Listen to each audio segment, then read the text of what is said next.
Yeah, Smart Wargames here, welcome back. Let's play Gary Grigsby's War in the East 2, Road to Leningrad.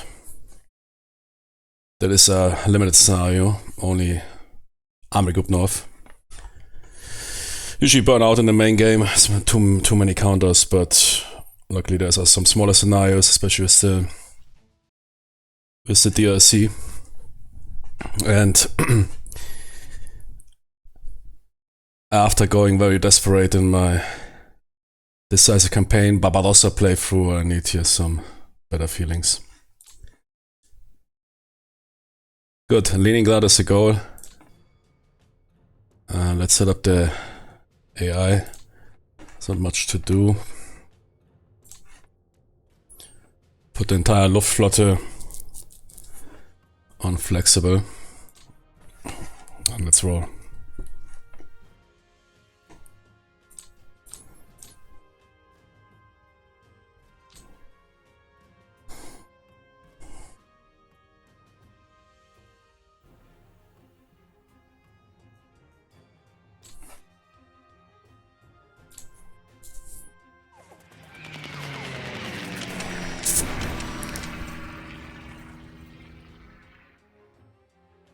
$620 planes destroyed on ground.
Jimmy Grigsby, yeah, exactly.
There was a depot here, right?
Nah, we not really. Yeah. I mean, Army Group Center, yeah, got further, yeah.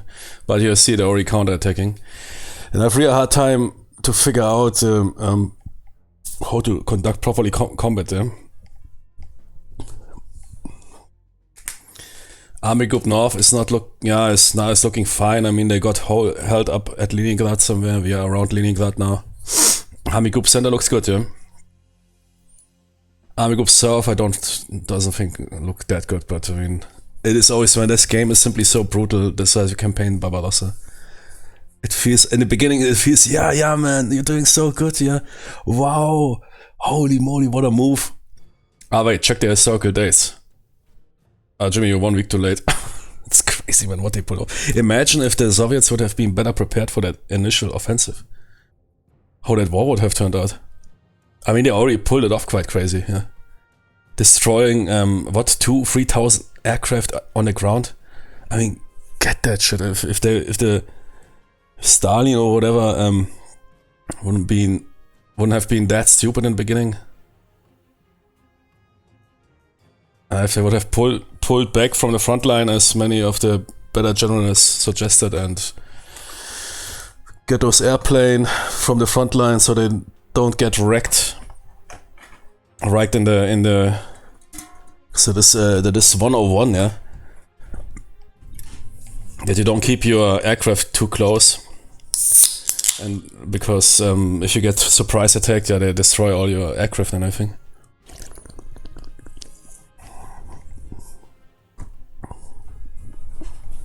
I mean, the first weeks were a massive operational success. A success story. I think one of the, if not one of the biggest. Yeah, France, okay. France, sure, yeah, but also the first weeks. I mean, you can understand why Haldi, Franzi wrote already in his diary, Jimmy, those Tunis are goners. And now imagine they would have had a harder time, man, how that war would then went. I mean, it went even worse. It would probably already sit by 42 in Berlin. Shit, I don't know, man, that's crazy. I mean, they took what? Two in Barbarossa. How many prisoners did they took? 3 million? It's fucking, I don't know what the heck. It's nuts. Destroyed 3,000. I mean, how can they produce even that much? They were not capable. Yeah, there were two. Yeah, but they can. Oh shit, we lost 3,000 planes. Okay, I mean, took them and can fight a war without air superiority. It's nuts, man. It's an operation, but all the entire Eastern War. That is, I guess, that's why it's so fascinating people, despite being, of course, horrific. Because it was really on such a massive. I mean, it's really the Lord of the Ring. That's really Lord of the Rings of human history, man. It's even crazier than Lord of the Rings. I would rather fight Sauron's armies, man, than try to invade the Soviet Union. No, seriously, man. This is.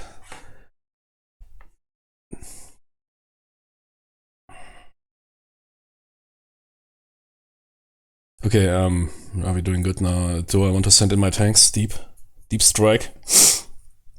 Yeah, Vilnius we can capture. I think for this here, those Hottentotten. Yeah, I mean, yeah, Napoleon also, I mean, captured Moscow, but then failed, yeah. But it was not this extreme, yeah, they didn't surrender, I don't know, 100,000s of Russian soldiers, yeah. But I mean, Operation Barbarossa is pocket at Minsk, man, 500,000 dudes POW. Kiev, 500,000 to 700,000 POW. This and that pocket, another 100,000.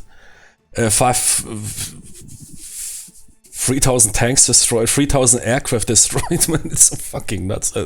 And they come back, man. With Jimmy, you nuke 2 million, they come back with 3 million, man. You destroy 3,000 aircraft, man. They come back with 5,000 aircraft. So, all the tanks, man. It's massive. What a massive scale! It's unbelievable.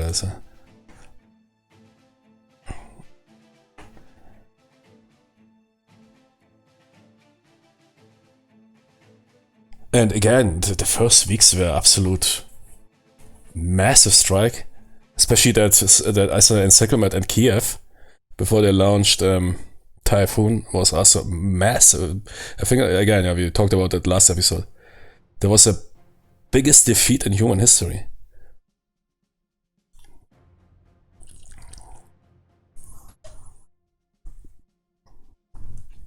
Never were before in history 500,000 plus guys being lost.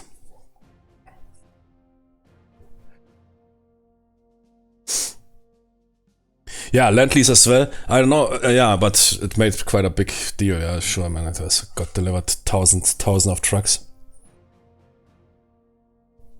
and tanks and whatever, aircraft, everything, food, fuel. It's crazy, man. It's really the Lord of the Rings, man. The epic human battle. There's not even a book or a fantasy or whatever that is even capturing this massive scale. Then, like, unfortunately, I mean, it's killed, of course, millions of people, broke misery. On the other hand, it is massive. I mean, how they were able to pull that shit off on both sides back in the days. Handling millions of soldiers, man, producing thousands of... Jimmy, man, the German army can't even keep 4 aircraft airborne, yeah? Jimmy, we can't even... God damn it, we have more money than... We can't even field that damn brigade, yeah? Back in the days, Jimmy, the Soviet Union, man, simply raises 10 new armies, man, at a weekend, yeah? Tony, how do we feed them? I don't know, we will somehow handle it. Shit, man, build it. It's crazy, man, how the heck was going down back in the days, man. Sometimes it's so hard to believe as a production output of those nations.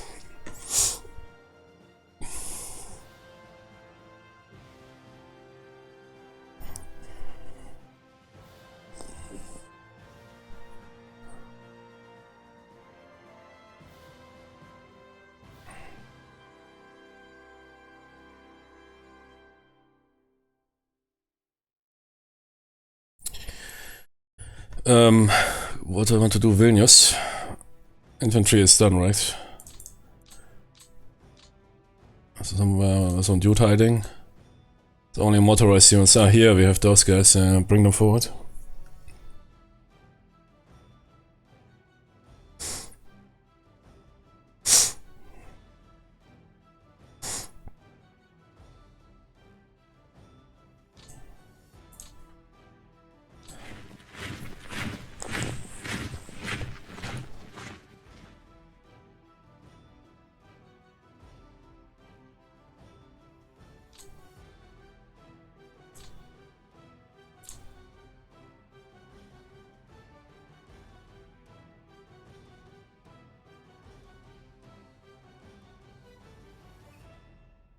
Kaunas must be a depot, right, or not? Yeah, I think there's no infantry that can reach Vilnius, or at least get those guys to clear the road. Ah, yeah, the infantry perhaps. No. The attached infantry to the Panzergruppe. Yeah, exactly. I mean, but that's what the Japanese all knew. They all knew they can't defeat the US. They knew already that it's a production mammoth. Exactly. They wanted a swift victory, quickly capture those resources, so to keep fueling the Chinese war and to become independent. I mean, Germany and Japan had similar. Sure, this racist stuff and this superhuman ideology stuff that is, of course, also making a point, but it was foremost both the war in the East and Japan's war were resource wars. Both primarily, especially for oil.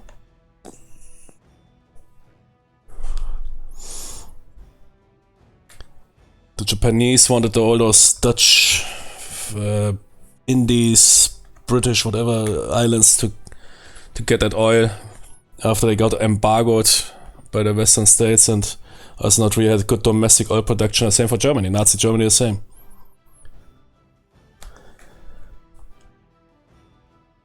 Nazi Germany had massive oil deficit, fuel deficit, and also food deficit.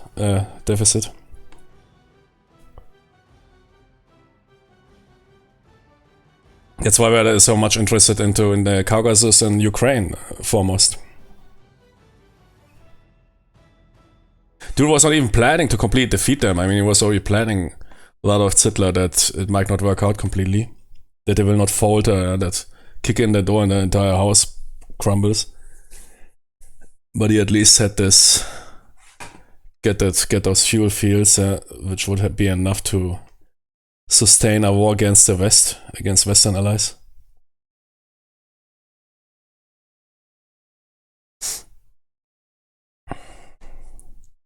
Yeah, and also he wanted to keep the population happy. I mean, they were still living quite a high living standard, yeah. Compared to World War I, they were living quite a high living standard when they pulled off the Eastern Front. But yeah, you're right, on long term, I mean, they didn't have really much time to prepare. And Japan was already fighting this war against China for also way too long, and also already quite sucked dry. I mean, both are highly industrialized states, but they're small. You don't have simply this. Well, Soviet America. I mean, America and Russia. Everybody knew basically already. Perhaps the Russia, that they will become those giants. I mean, same for China. I think they figured already back in the days out, that simply by population numbers, by size of your country, by the access of resources, no matter if you're still living in the Middle Ages, mostly, you will, I mean, that's also what you see nowadays, countries like India and China, of course, with delay, but they're now superpowers.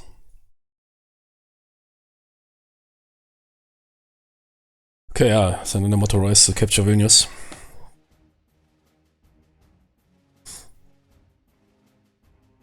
Then we roll in hard.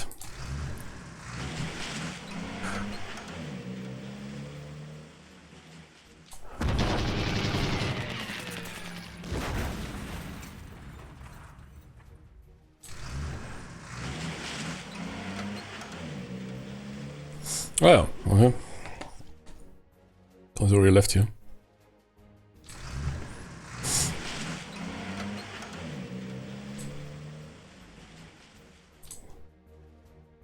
Nice.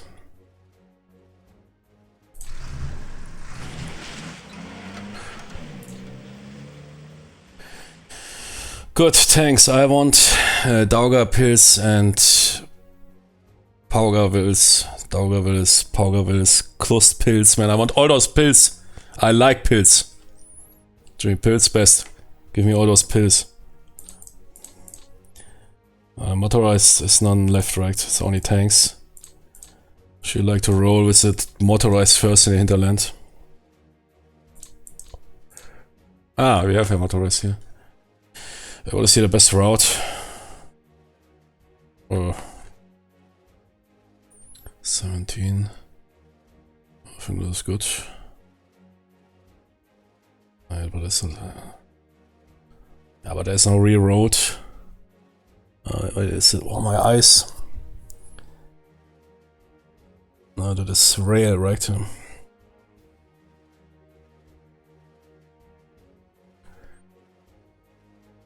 No.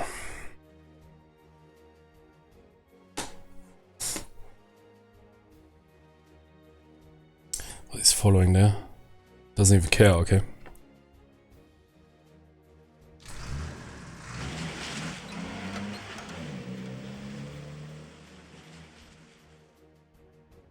Hey.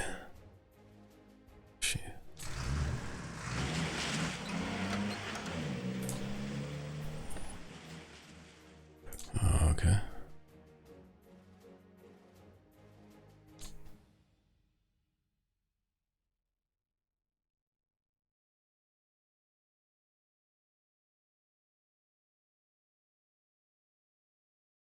So want to roll this road, yeah. Punch through. See, using it was strange. The roll system here is so bad. Also, I should have not waited too long. Because there's a system place that if you roll too many units at the same time, the roll system gets worse, yeah, I can imagine. Because last time I didn't use, yeah. Would also make sense, yeah, that you roll the tanks out first. But it's okay, we can handle that.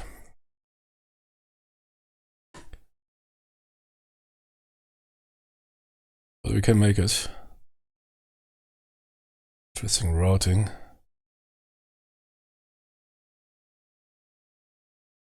We want to engage the HQ group, which is probably not there anyways. Can somebody check now? Are they still there? When there's 8 army, so we want to hit those guys, who cares if he...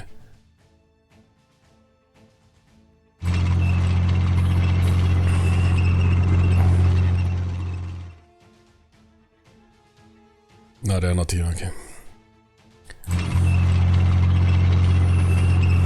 Okay. Got that network here.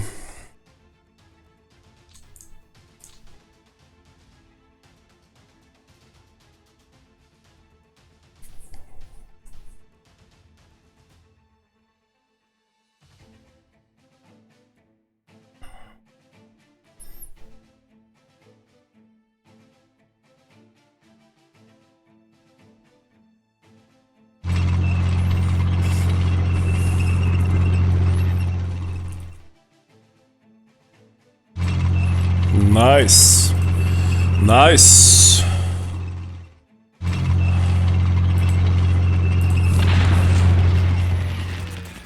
What's that? Army HQ? We got the depot. Who are you? Looking for trouble?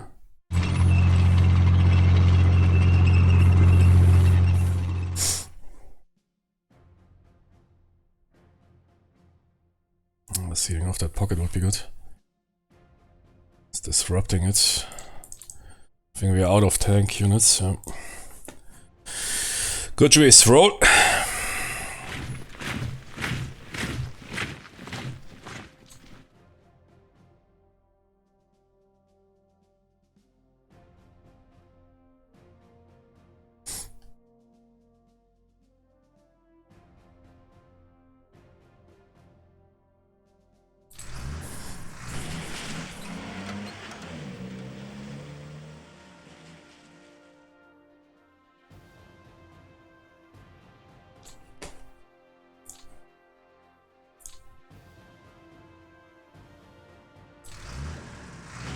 Ah, shit, didn't save me.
Ah, shit. No, wait. Keep them on the depots.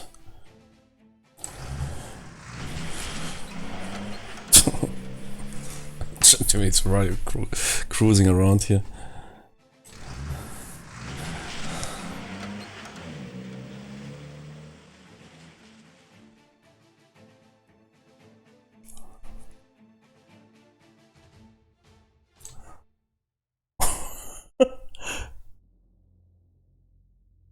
So, Buchen weg. Ja, Army Group North, that was probably not a good move.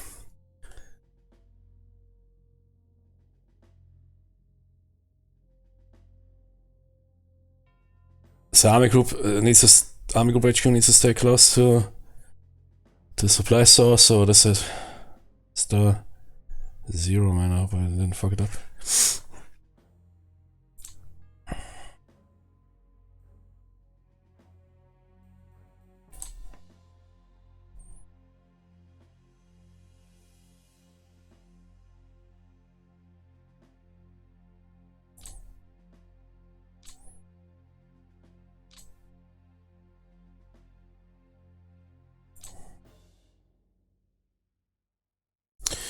Okay. Holy moly, man.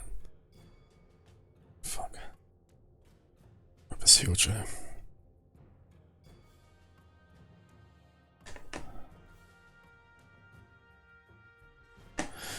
Even one army group is already quite big, eh? Shut my eyes.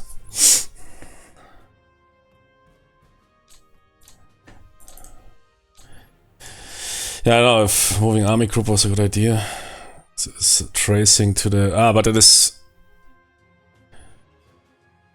No, I think it's okay. It's okay. It's not tracing to the supply, but tracing to this... one first, whatever. Chair force. The chair force. So more generals than anything else. So in that unit you have 90% generals and 2 enlist men who make the coffee.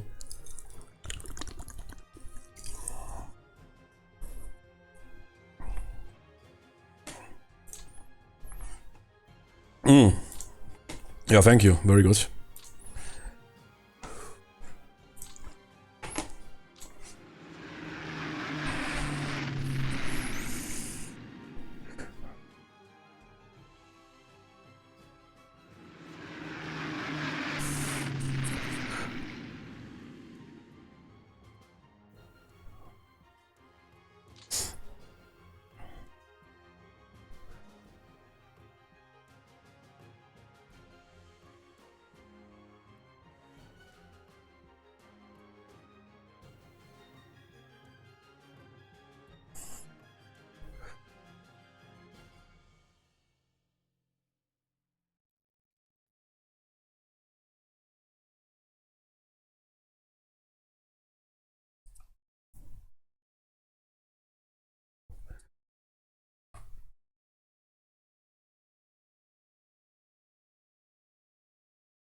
Moving the egg group for this guy.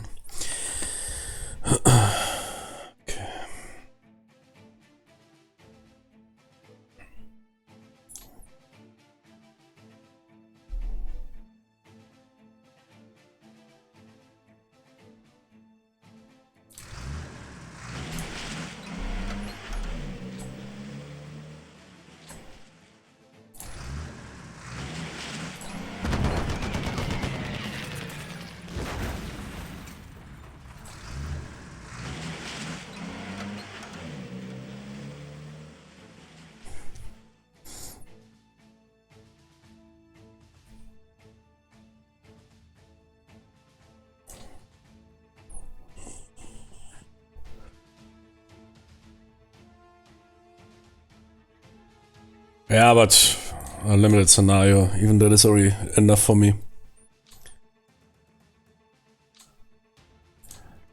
Only one army group.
Is that all raid damage I need to fix?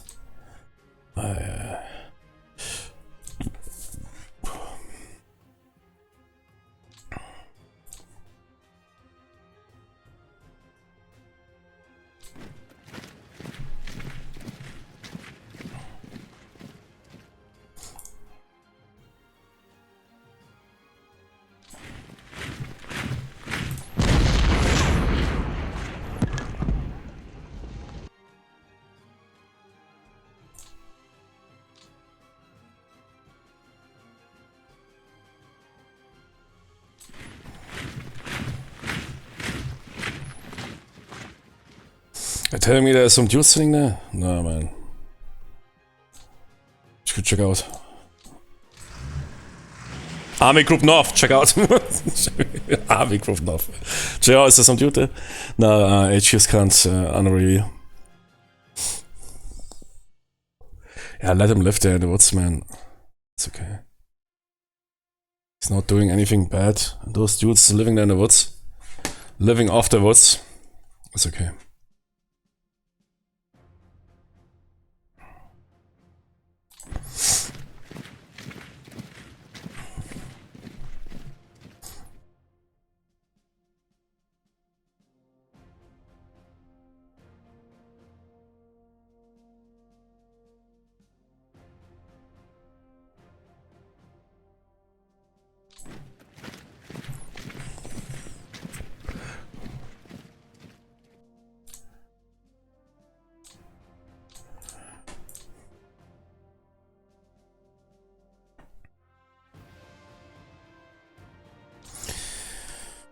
The depots.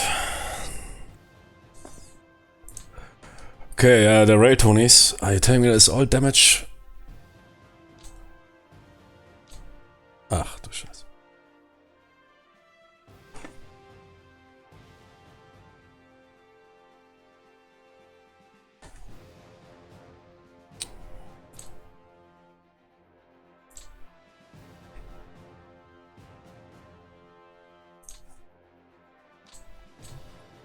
Not released yet, okay.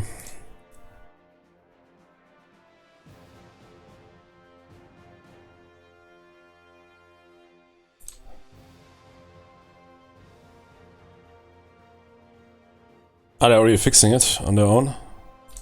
I don't need to micro them. But where you deploy the HQ, they spawn around, yeah? And fix the rail damage. think that's how it works. Not sure. We'll see if it improves. Remember, you can also move them around. It's because I moved the HQ.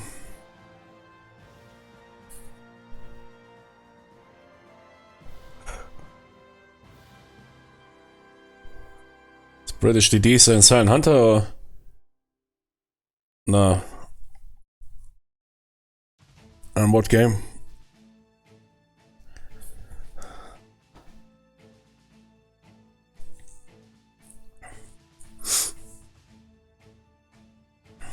Nah, Jimmy, no, not DDs, man. Focus on the cargo ship.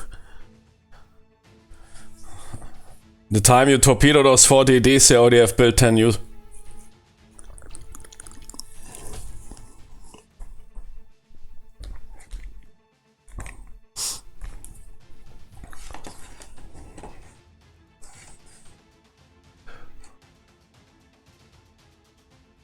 There's also a new Flashpoint campaigns coming out soon in 1-2 weeks. And it seems like, yeah, we can expect us as soon as Shadow Empire release.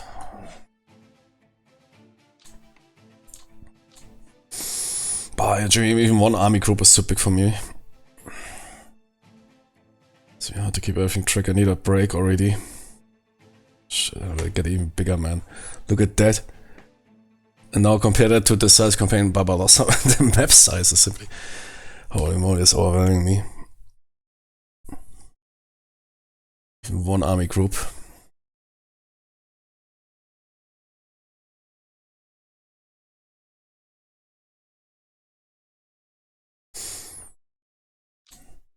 I might play some AGN. This is a monster war game here, man. Even one army group is sorry, monster.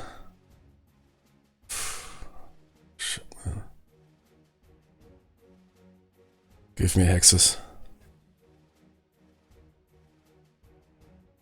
Right. I guess there's it's the biggest Eastern front map, right? Ever in video game, but I'm not a fan of. But they're crazy. Yeah, sang one cargo badly damaged. Another.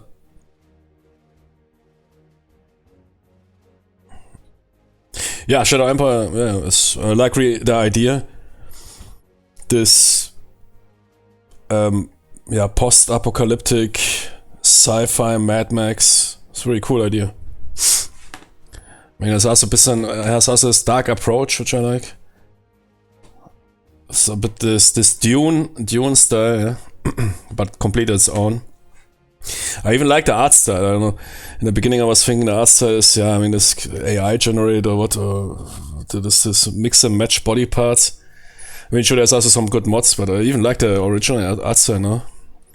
And the soundtrack, that guy is also paying a lot of attention. He's working together with that one band or group who also made a soundtrack for Barbarossa and AGN, which are really some of the best wargame soundtracks.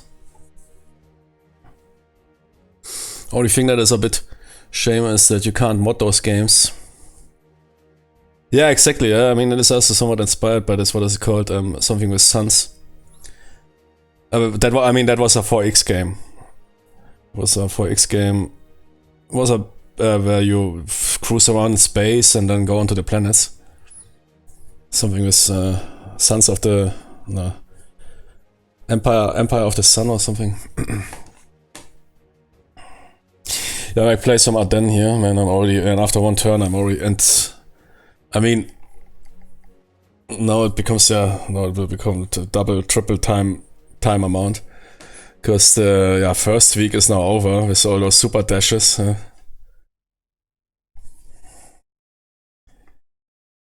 Oh, man, the unit amount is crazy. Pretty nice research. All those units here. This game is, I mean, it's war in the Pacific. Okay, too bad that they dropped the Vigo system, but I guess you can't figure Vigo out on that scale. That would require here some Albert Molian Einstein. But every single tank production and everything. Theater boxes. But you can also play it simply straightforward as a counter pusher. So a counter shuffler without thinking too much about those crazy systems. That is also good. So it's similar like in War in the Pacific. Just in War in the Pacific you need to watch out. If you ignore some of those systems, then you might run into nasty surprises. Boah, man.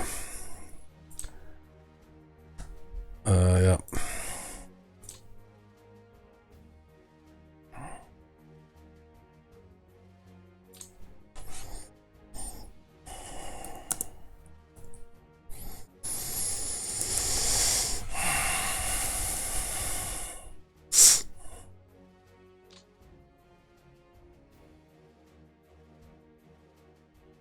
The monster shuffler.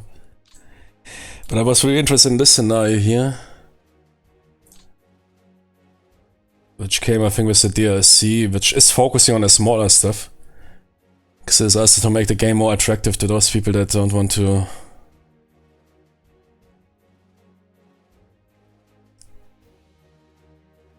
Yeah, God of War. Sounds interesting. What is the scale? Check it out. That is basically after Stalingrad, or during Stalingrad.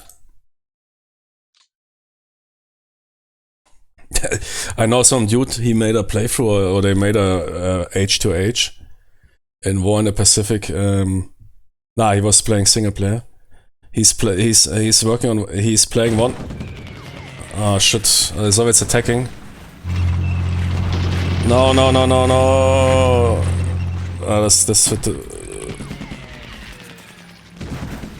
This will take ages now. No, wait. He's on one playthrough of War in the Pacific since 10 years. Over 10 years or something. I mean, I'm sure he's not, I don't know how much he's playing, but...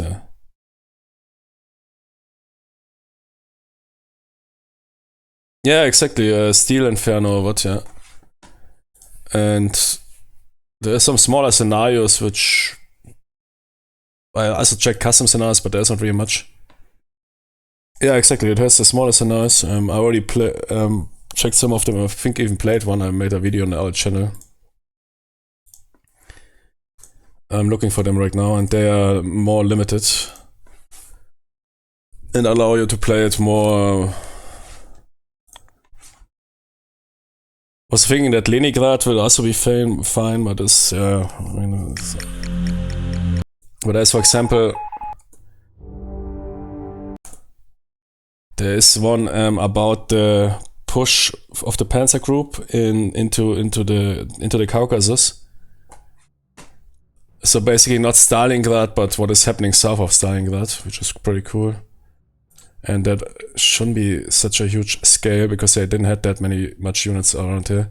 So we're slugging it out at Stalingrad. There's also Finnish front, which might be smaller. Yeah. We are not that much into Finland stuff.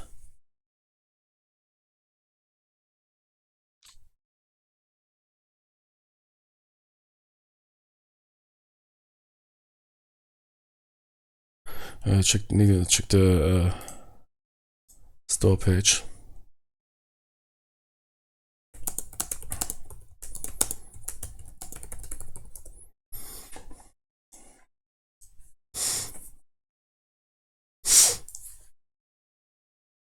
Yeah, it offers some different starting dates. Okay, here, Operation Kutuzov. Ah man, but Kursk is also quite a slug. But that is what follows on Kursk, yeah, but that is also probably massive, eh? On other hand, retake or then push towards Smolensk. Soviet player. Well, now I switch both to human to get a better idea. Which one is that? Is it this one here? But to Bagration? Ah shit, that sounds big. Here, Army Group A. That was the new army group which you made south of Stalingrad. There's even two, sounds interesting. think I checked them out. They were quite playable. If you prefer smaller scenarios. Ja, okay, Jimmy, alles klar. Ja, so give me counters, please.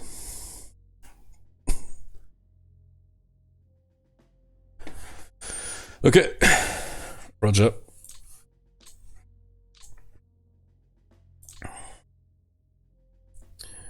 But that here looked good. Race to the Caucasus. This one I wanted to play. Oh. I mean, you can't always tell from the beginning, but I mean, they never attributed tons of forces to Army Group A. Oh, that looks quite cool. Can we make it to the Caucasus?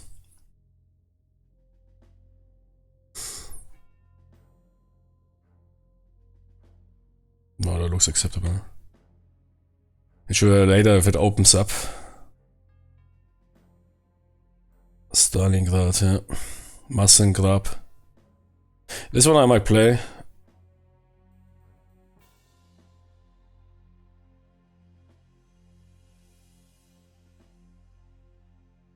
May even find decisive campaigns. Barbarossa gets later quite big.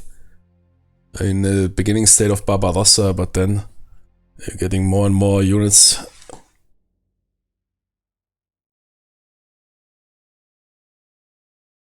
The backside, I mean, the game is of course, but what this game does here way better is the ease of play, shift and attack. But the new decisives also do it fine. The olders can be quite fatiguing with always this movement activation. I mean, I have those mouse buttons, this mouse script, but still. I have to activate every attack move. I have to activate every move.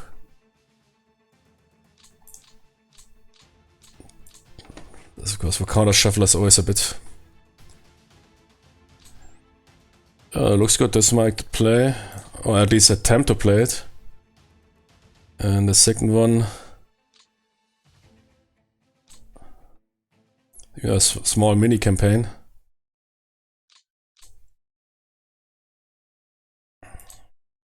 Focusing on Army Group A. Oh, she looks fine. Yeah.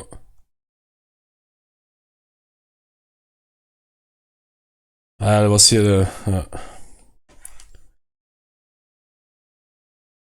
don't know if this is more interesting from the Soviet side.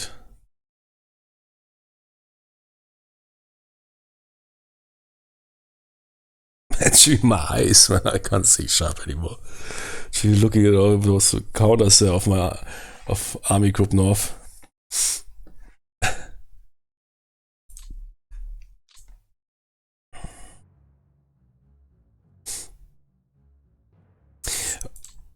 I mean, the first turn, I played the first turn of today of the massive scenario, but yeah, it gets later big. I mean, that is simply you have because I played so many Barbarossa war games, you basically know all those moves by heart.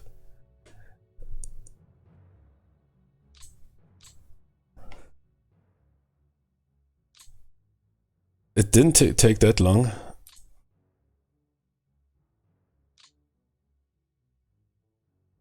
But yeah, it gets of course crazier and crazier the longer you play.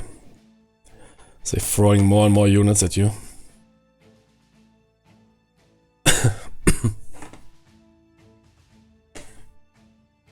Yeah, it is massive, man.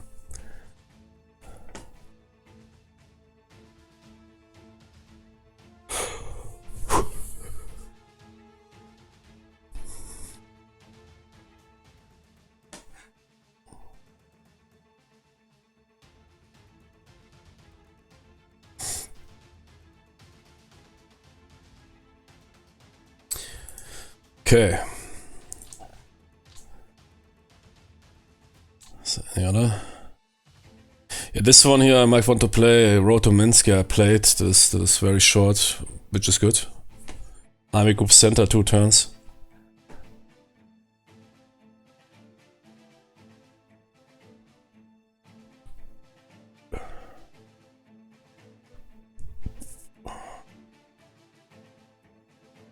But this everything rather big stuff.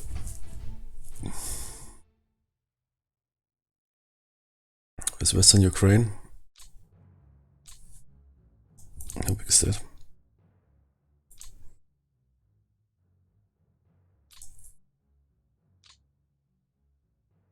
Yeah.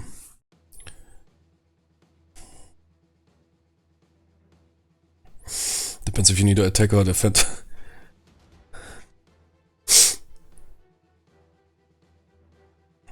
I mean, in those games you don't have that much movement in the later war. In playing Barbarossa is of course also more work-inducing because you are pushing or retreating, especially in the first turns. I mean, here the war is more... You're not supposed to push every unit around, but find weak points and exploit them.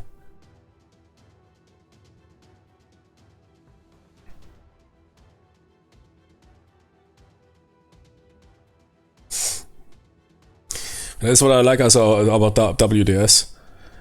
They make those Mammoth, I mean mainly those games I guess are both for those Mammoth scenarios. For those 300 turn, 5000 counter operations.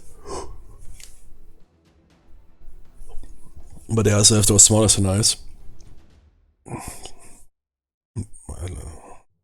Okay, be right back with Ardennes. We will play Bastogne. The relief of Bastogne.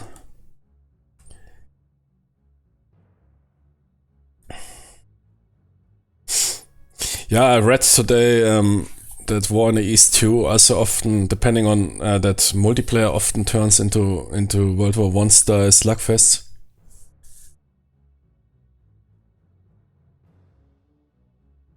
But that is multiplayer. I mean, it's always like that. People will exploit the game. Yeah, that if you know what is coming, that the Soviet player will not allow to get encircled and rather retreats and puts in his units on whatever, yeah. To not run into an encirclement. But I read about that there's also that multiplayer War in the East is also single player, yeah, is fine. I mean, World War I, it depends. World War I WDS, you need to play the early campaigns, yeah. I mean, the early campaigns were mobile warfare. When the World War I starts, nobody wanted to fight World War I like they fought it. Yeah. It's basically what you see in Ukraine. That is war of attrition. Play or the one in Serbia is also rather mobile, and the war in Russia is also mobile. But the early Western Front campaigns, I mean, basically the invasion of France, because that is not trench warfare, that is highly mobile warfare. I mean, yeah, sure, the squad game is of course mostly scenarios like that, yeah.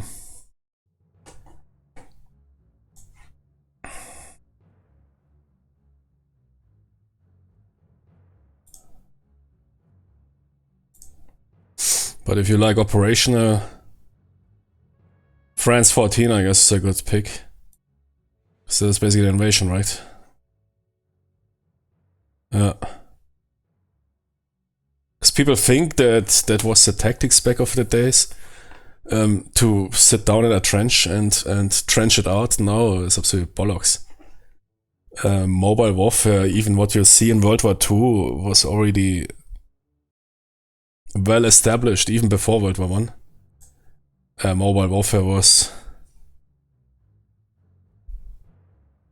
And the early invasion here of the Germans and France.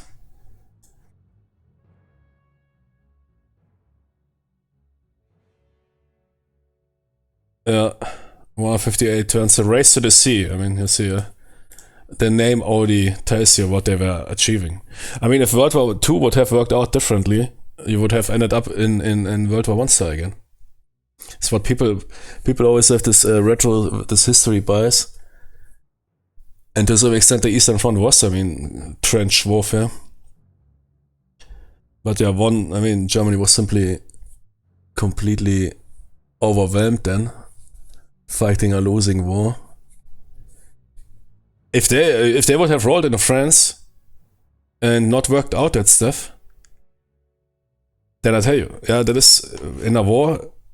Either you win a war in 6 weeks, or you fight it for 10 years. Everything is possible. That gamble there against France could have resulted in the same like in World War One. If that would have worked out, they would have a Sitzkrieg there, again sitting in trenches and pouring forces in, like in World War One. As you see in Ukraine. Yeah. Or you win in 6 weeks against what people considered back in the days the European superpowers. Number one. Yeah, France and Britain. And against the Soviet Union, I mean, sure, they completely outproduced the Axis forces, so. But it was also, for extent, was trench warfare with assaults that completely failed. Got 10, 20,000 people killed. But yeah, try this out here. The early campaigns. That is completely different World War One experience. Everybody always only thinks about trenches and no man's land when they hear World War One. Nah, early World War One was basically like World War Two.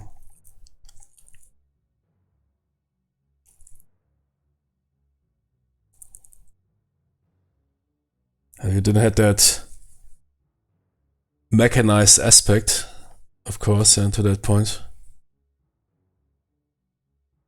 I mean, armored vehicles were already a thing, but yeah, tanks and such were of course not that established, or not really a thing yet.